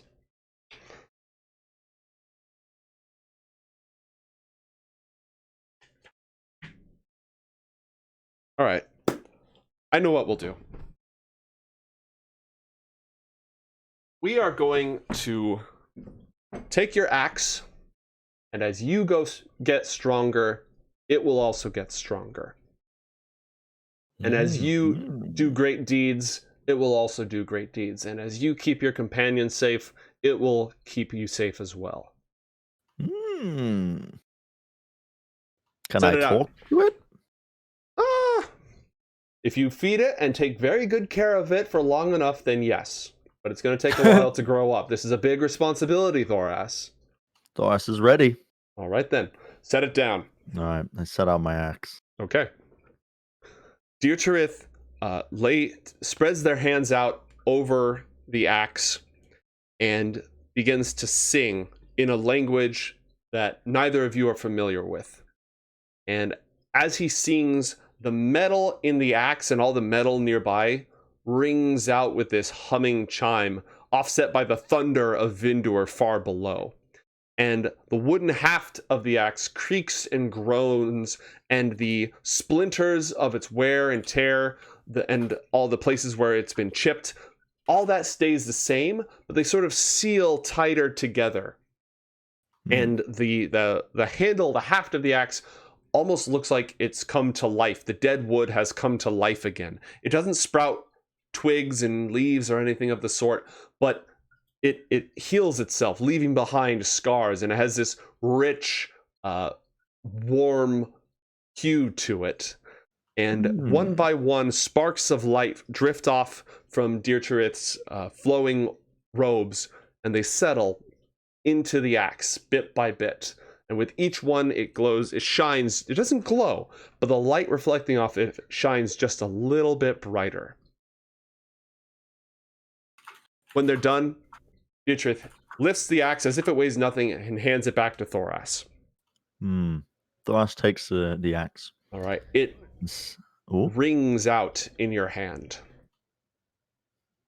The way this works, your axe, and I'm going to have to send you, because I just decided to do this on the cuff, I'm going to have to send you some details on this. Your axe is now an ancestral weapon. Meaning that it grows in strength over time, and you can choose what abilities to awaken within it. And as you commit great deeds of power and such, it will grow more powerful, and you'll be able to modify its abilities. And later on, I'll give you a small budget to start working with, so you can decide what properties you want, and we'll go from there. Unlock the talent tree. Exactly. You've unlocked your Azerite weapon. No, is it your Azerite weapons? In Legion. Legion. Yeah, this is more the Legion thing. Yeah. Thoras takes the axe. He listens to it. Says, Thoras will name thee Habrion. Ooh, I like it. And I'm probably going to immediately assign it the Giant Slayer quality, but we'll see. What is that? What is the Giant Slayer quality? Fucks up giants. Oh, that's pretty dope. Yeah. I'll mess around with the system a little bit and see if that's in the immediate budget. But yeah, its first ability. It's a +1 great axe. I'll tell you that much right off the bat. That does massive extra, like several d6 extra damage to giants. Jeez. Yeah. Kind of pounded. Yeah. After all of this concludes, I would like to ask the Herald about the relics. Yes. We've been misinformed as to one of the relics, and so I want your help, Herald, to make sure that we know what we're searching for to be able to access the Kingdom of Cryas. We were told wrongly that the Golden Bough was required to enter the Kingdom of Cryas. I now understand that it is one relic from each of the 4 kingdoms. We have Dotain's dagger, but as far as I'm aware, we have no others. Yes, Dotain's dagger. It will pierce magical illusions. That'll help you get into the city and into the vault. We have also given your companion, Lysha, a robe of stars that will blind the eye that flays those who attempt to enter. Now, the exact nature of the additional relics we have yet to determine. but I think that you could find something that will protect you from the sword that kills thieves in the underworld. Oh, lovely. And something to shield you from a mirror in the other world. I'm not too fond of heading to the underworld, so I suppose we have a wedding to get to, Thoras. Yeah, let's save that other one for last, shall we? Mm. As for the fifth kingdom, my knowledge doesn't extend there. If you want to look there, you're welcome, but you're on your own. Is that where Charlon came from? Not exactly. Dream is one of the paths that leads to the Silent City. But the Silent City isn't there. It's barely in Anakra. I sent 2 birds to Dream recently, and their brains exploded. We haven't finished figuring out exactly what happened with that. There's a lot going on. Is Dream alive? Is Dream still intact? Was the entire kingdom shattered? No. Otherwise, mortals would have lost their minds or died. Something happened there. Very well. You must understand that I am not tempted to go into a kingdom where brains are exploded on the regular. No, absolutely. I concur. There are horrors that lurk in the depths of Dream that resemble nothing found in the rest of the 4 kingdoms. Things that seem to belong to the hungry dark. But on the other hand, you could go to the kingdom of the dead. Great deal. Yes. Well, the Fey Kingdom sounds like the best bet for the first shot. Have you figured out what you're going to bring as a gift yet? Oh, bollocks. I forgot about a gift. Yeah, you definitely want to bring... These are some big players in the fairy kingdoms. You want to bring a gift. Thoras, have you thought about a gift? Thoras' gift is his presence and muscles. I would be very careful with that. Very careful. Okay. Just saying. You say that's your present. Offend. You say your presence is your present, and then your presence might be indefinite. When is the wedding? Where or when? When? Oh, it's in a couple of months. Oh, plenty of time. Plenty of time. Do not need to worry. No. Then perhaps we should visit the underworld first. I'm not sure. I mean, we could venture. This is a decision to be made with the entire party. Yes. I'm afraid, Harold, that we can't make a decision immediately about where we would like No. you to drop us, but it seems likely that it would be somewhere within the Fey Kingdoms. Oh. Yeah, absolutely. We can take care of that, but we'll wait until the rest of you. I'm sure that the 4 of you have lots and lots to talk about. Yes, a lot to talk about. That feels like a good a place as any to stop this. Yeah, sweet. Unless you guys had any other pressing business that you wanted to handle. Nope. No. Nice little, what is it? Pre-cut. Oh, I would actually. I would like to ask the Herald. One final request, Herald. Amglef was debating and consulting with the Queen of Stars. Yes. About a pet infernal that I have. I would like to bring this infernal with us and spy on his actions.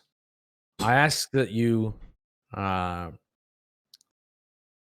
take my I don't know what the way of I ask that you intercede on our behalf with the Queen and explain how willing we are to do her bidding, and ask that we keep the knower of all things with us and report back to her. It will help us on our quest and help you understand what the infernals are up to. Dietrich has worn a smile or some vague sense of delight most of this time, and that fades from their face with this request. This is a dangerous thing that you're asking. The truth can be as hazardous and caustic as a lie.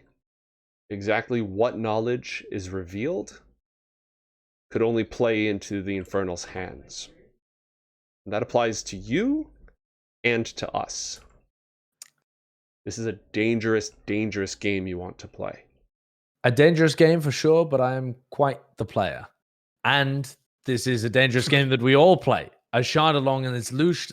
A Shardalon is loose in the world. Yes. And I am far more concerned about the ramifications of that than I am about whether a snake that lives in my anus knows too many things. I think that We do ship not has sailed. judge. That snake knows too many things already.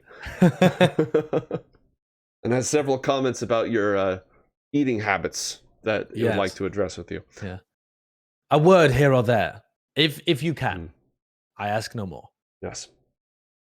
I think the best thing to do would be to implement some sort of contingency. If you're willing to give me a way to frag the snake, I will happily do so. Well, if it becomes an issue. Aside from knowing a whole lot of stuff, has the snake done anything else unsnake-like? Is there any reason to believe that it's not fraggable? The snake endures in a bag of holding. Oh, I've been that's why you specifically got it told. in. That makes so much sense. That it's not really here, right? If it was actually here, it'd be having a very, very bad time. But it's not really here, so otherwise we would have known immediately if something was hiding on your presence, something with an infernal taint. Like, I see. Yeah. What happens if you bring him out? Should I? No. It would only work counter to our ideas. If I bring him out in the Court of Stars, it's tantamount to telling him that I'm working against him. I must keep a perfect visage of being on his side. Doesn't Snake already know you are here? No, the last the snake saw. Snake's name is knower of all things, Allan. Snake does not know all things. Snake was asking for the book in order for extra knowledge and to create knowledge, but also for extra knowledge. He cannot know all things. Snake is liar. Snake has not lied to us yet. Doesn't mean he's not a liar. True. Snake is liar. Anyway, Thoras, if the snake is fraggable, then I shall frag the snake if it becomes a problem. I shall thrag the snake. I shall give the snake to you to frag in whatever means necessary if it becomes a problem. Thoras will eat snake. Would not advise. Extra seasoning. It's ripe. But anyway, yes, it can survive in a bag of holding. This is not normal. Most living things that I've put in a bag of holding struggle to survive. You want to talk more about that? No. Okay. No. All right. I almost forgot something. Deertrith will take this under consideration, think about it for a while, and if they believe that this is the best course of action that would, really advance the cause, then they'll put in a good word for you with the Queen of Stars. And at that moment, they perk up and they look towards the door and say, "Oh, that took a while. The last of your companions has completed their trial." Who? And you see Olika running down the path, just sobbing uncontrollably into her hands as she flees blindly through the Court of Stars. And we'll end our adventure there. I would love to know what went through Olika's little brain during that. Well, next time we're probably going to have, depending on what you guys choose, we might have some downtime for you to begin your adventure. I imagine the rest of the party would have business they'd want to tend to in the Court of Stars. You'd have to agree on a course of action, blah, blah, blah, and we can catch up with Olika and figure out why she's traumatized. So I think we'll save that for next time. Sounds good to me. Great prelude. GG, gentlemen. Thank you for joining me on this, and thank you for stepping into the original plan for Allan's trial. I was going to have each person play a creepy straw version of themselves because I really like. Yeah. I wanted to see Ash's. You know, can you imagine she'd do a really great spooky, slow Lysha, Yeah. right? Yeah. That said, I did like that they were immediately recognizable when Bren like slipped into the different personalities. My food has been delivered about 15 minutes ago outside, so Shit, hopefully the well- ants haven't got it. No, we'll let you go. Thank you everyone All for right. joining us. Thank you very on much, this. Joe. Cheers. Bye, everyone.